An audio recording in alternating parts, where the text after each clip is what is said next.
Christine Wade found a haven in the tent she shared with 6 children, pitched in an asphalt parking lot.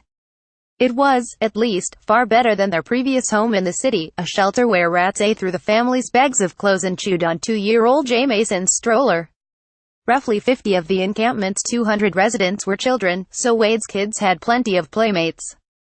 "It's peaceful here," Wade, 31, who is 8 months pregnant, said in an October interview. "There's coffee first thing in the morning. We can hang out here in the daytime. I mean, what more could you ask for? A tent, of course, is not a home. But for these San Diegans, it is a blessing." Like other major cities all along the West Coast, San Diego is struggling with a homeless crisis. A place that bills itself as America's finest city, renowned for its sunny weather, surfing and fish tacos, spiraling real estate values have contributed to spiraling homelessness, leaving more than 3,200 people living on the streets or in their cars. Most alarmingly, the explosive growth in the number of people living outdoors has contributed to a hepatitis A epidemic that has killed 20 people in the past year, the worst U.S. outbreak of its kind in 20 years. Deplorable sanitary conditions help spread the liver-damaging virus that lives in feces. Some of the most vulnerable are dying in the streets in one of the most desirable and livable regions in America, a San Diego County grand jury wrote in its report in June, reiterating warnings it gave the city repeatedly over the past decade to better address homelessness. San Diego has struggled to do that. 2 years ago, Mayor Kevin Faulconer, a moderate Republican, closed a downtown tent shelter that operated for 29 years during winter months. He promised a game-changer, a new, permanent facility with services to funnel people to housing. But it wasn't enough. The result? Legions of Californians without shelter. A spreading contagion. Endless political disputes over what can and should be done, and mounting bills for taxpayers. Struggling schools and other institutions. And an extraordinary challenge to the city's sunny identity that threatens its key tourism industry. For now, San Diego again is turning to tents. The campground where the Wades lived was only temporary this month. Officials are opening 3 industrial-sized tents that will house a total of 700 people. There are plans afoot to build less makeshift housing. But to deal with the immediate emergency and operate the giant tents, the city had to take $6.5 million that had been budgeted for permanent homes. Democrat Councilman David Alvarez cast the only vote against the plan.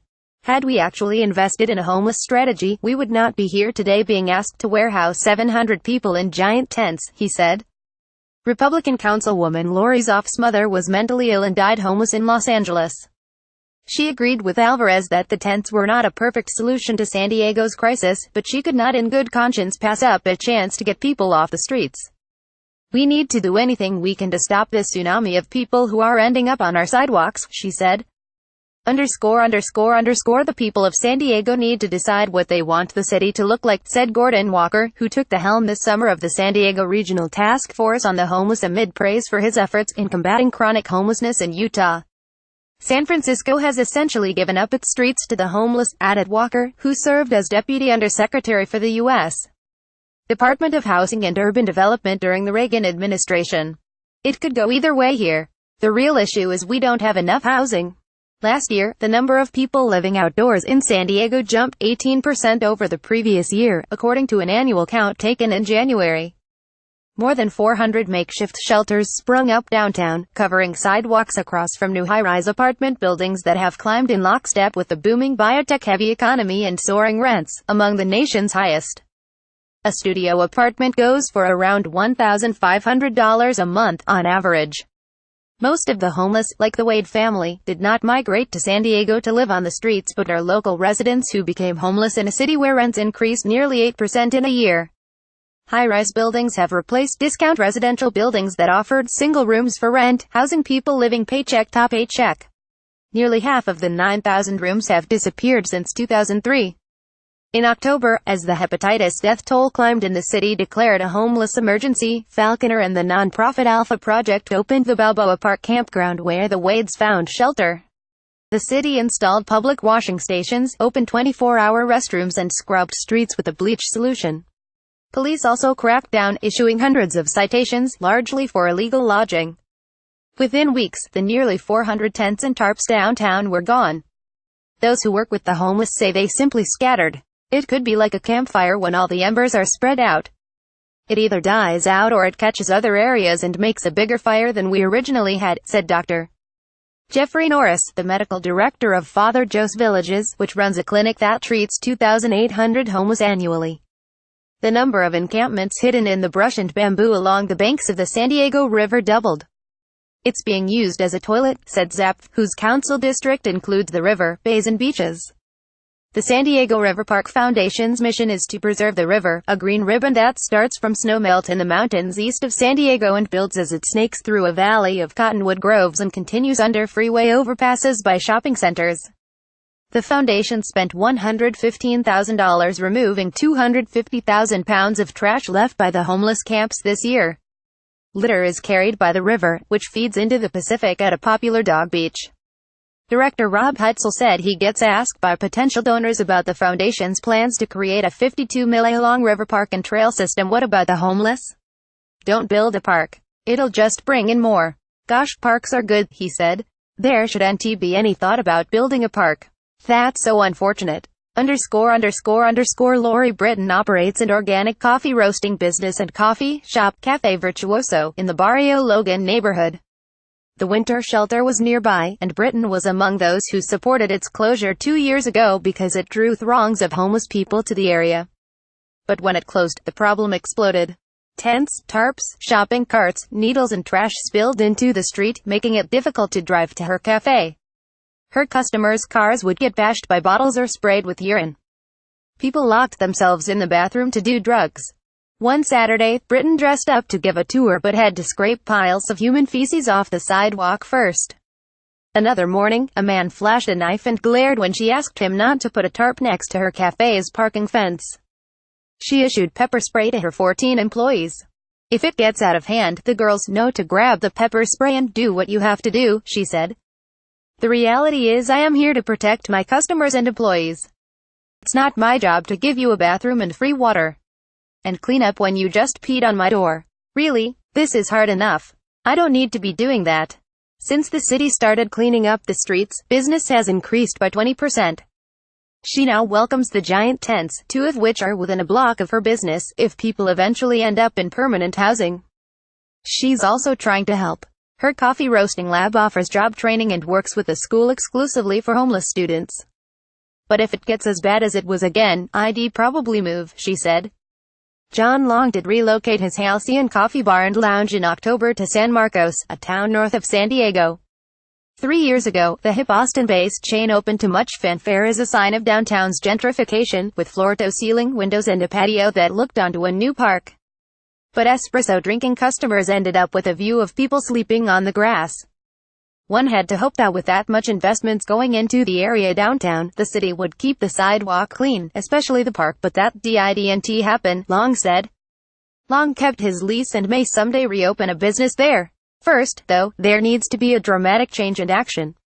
Father Joe's Villages is working on a $531 million plan to take about 2,700 people off the streets through new construction or by refurbishing motels over the next 5 years. Federal, state and local funds will cover most of the cost, but the charity still must raise $120 million. That's truly what we need just to make a dent, said Deacon Jim Vargas, the group's president. The mayor has earmarked more than $80 million to reduce homelessness over the next 3 years.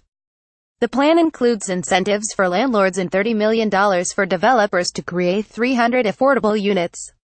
Goal is for 65% of tent occupants to be moved into housing. Ultimately, the goal is to put everyone in a home who wants to be, Falconer told the Associated Press. We need to get people off the streets now and then move forward on constructing units. But the temporary solution is expensive.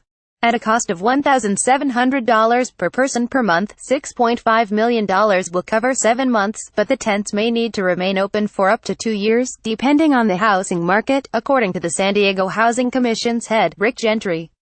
Meanwhile, San Diego County has spent more than $4 million to cope with the hepatitis outbreak. Public health nurses carting coolers of the vaccine have administered more than 100,000 shots, including outside restrooms and libraries and under freeway overpasses. It didn't have to come to this, said Michael McConnell, a retired businessman turned activist who prods the city to stop arresting the homeless. The slogan "America's finest city" is being tarnished day by day because the city has been turning a blind eye to its most vulnerable, McConnell said, as crews sprayed a bleach solution along 17th Street in September after people moved bags, bicycles and overflowing grocery carts.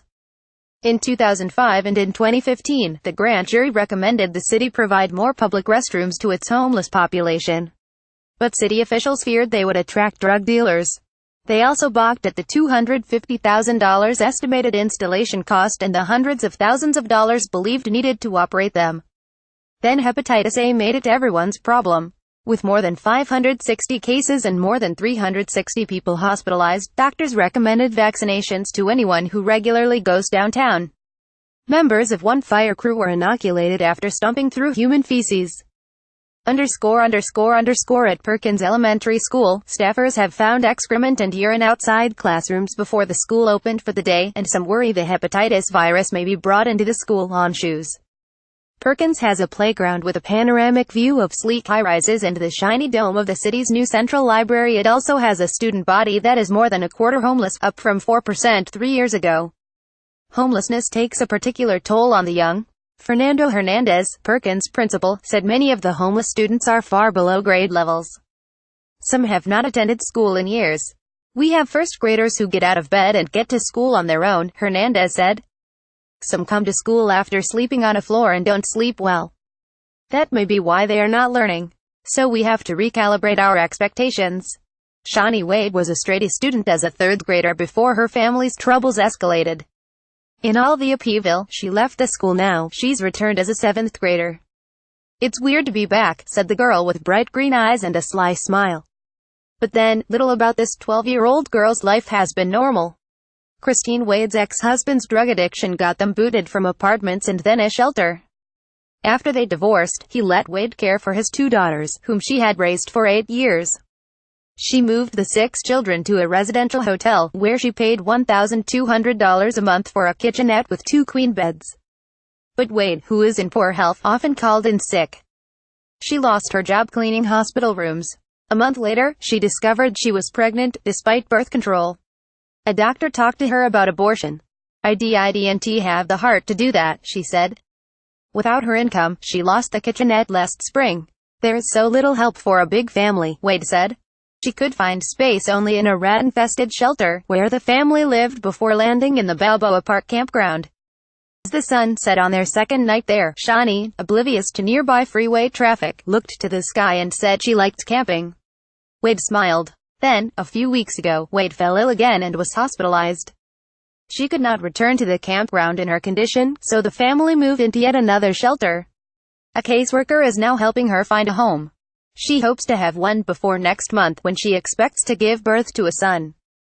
Follow AP's complete coverage of the West Coast homeless crisis here. http://sapnews.com #homeless crisis copyright 2017 The Associated Press. All rights reserved. This material may not be published, broadcast, rewritten or redistributed. San Diego County Hepatitis Kevin Falconer.